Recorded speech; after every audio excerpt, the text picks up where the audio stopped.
আর অনেকগুলি নাম আছে। কি আছে রে?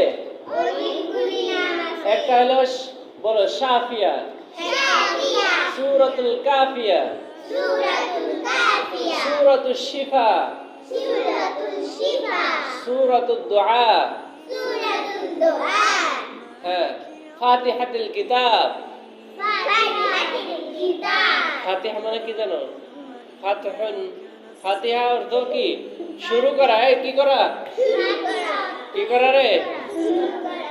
সূরা ফাতিহা অর্থ কি? শুরু। কোরআনের সর্বপ্রথম সূরার নাম কি? ফাতিহা, সূরাতুল ফাতিহা। কি সূরাতুল ফাতিহা।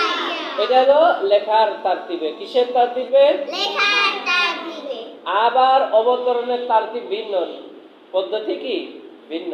এই জন্য সূরাতুল ফাতিহা যেহেতু পবিত্র কোরআনের শুরুতে আছে, এই জন্য এই সূরাকে বলা হয় সূরাতুল ফাতিহা। কি এর অনেকগুলো নাম আছে, শুনছো না? শাফিয়া, কাফিয়া, ওয়াফিয়া, শিফা, হ্যাঁ, এইগুলি সূরার নাম। এখন আজকে একটা আমল শিখাই দিই।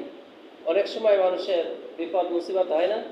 যারা নিয়মিত আমল করে, নামাজ পড়ে, হ্যাঁ, তারা যদি কি করে এই সূরাতুল ফাতিহা পড়ে আল্লাহ তাআলার নিকট দোয়া করে, আল্লাহ তাআলা তাদেরকে কি করেন?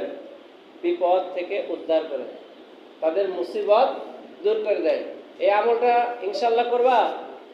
চলতে ফিরতে উঠতে বসতে যারা সবসময় সূরা ফাতিহার আমল করবে, পাঠ করবে, আল্লাহ তাআলা তাদের সাহায্যকারী হয়ে যাবেন। কি হবে?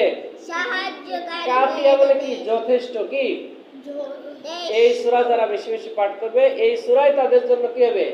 যথেষ্ট হবে। হয়ে যাবে।